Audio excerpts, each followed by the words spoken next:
The trial in the 2022 murder of a 24-year-old UCLA grad student, Brianna Kupfer, is now underway. Sean Laval Smith is accused of stabbing Brianna to death while she was working alone at a furniture store. Police say he stabbed her 26 times. Let's bring in Leo Terrell, Fox News contributor and civil rights attorney. Leo, the elements of this story and this case are just so gruesome, so horrible. The sounds in the courtroom drove the parents right out. They couldn't even tolerate it. Want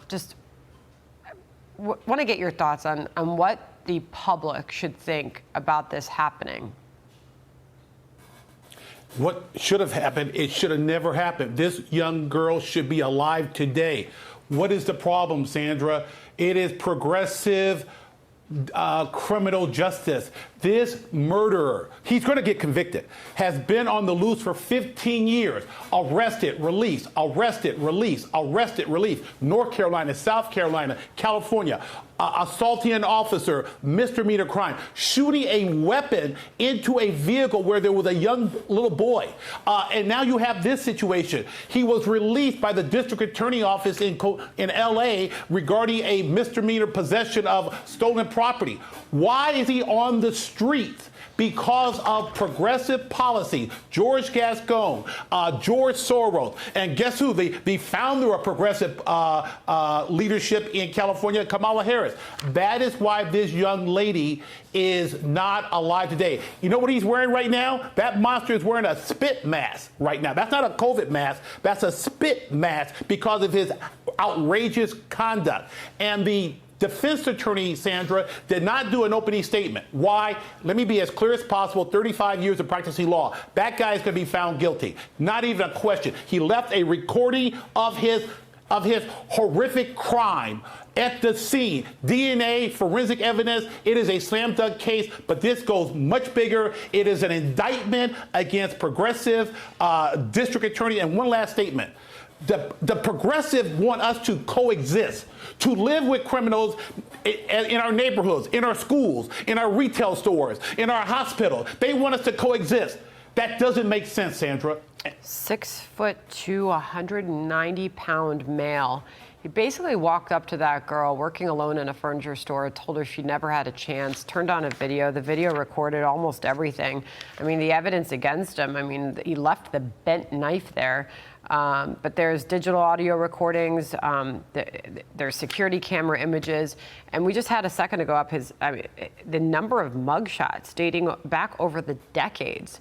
How many times this guy has been arrested for absolutely abhorrent behavior. This is Brianna's parents. They spoke to a local affiliate about what it has been like since they lost their daughter. Your brain honestly wakes up from a nap, from a sleep, and you jolt like someone electrocutes you because your brain suddenly realizes, my daughter's gone. You wake up, you think about it, you can't help it. You take a walk, you think about it, you do anything, she comes to mind. She was really a good girl, good living example of what more of it should be like. So will this be a wake-up call to some of these cities that allow this to happen, to allow someone like that out on the street? No, not in California. I want to be honest. I'm not going to lie to your viewers. No, it's not a wake-up call. We got a progressive mayor. We got a progressive governor. We had a progressive U.S. senator who's now vice president.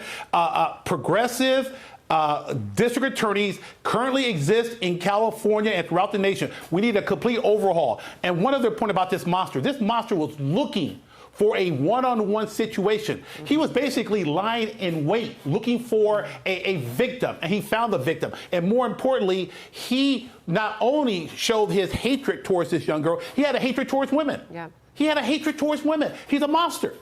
And yet, he's allowed to roam the streets. Makes no sense. It's very frustrating to live in California. He had apparently gone store to store prior to reaching the one Brianna was in. And if it had more than one person working there, he continued on until he found her working alone. And in those other stores, he was ranting anti-women. He was going on tirades. Just brutal. Leo, thank you for joining us on that. Hey, Sean Hannity here. Hey, click here to subscribe to Fox News YouTube page and catch our hottest interviews and most compelling analysis. You will not get it anywhere else.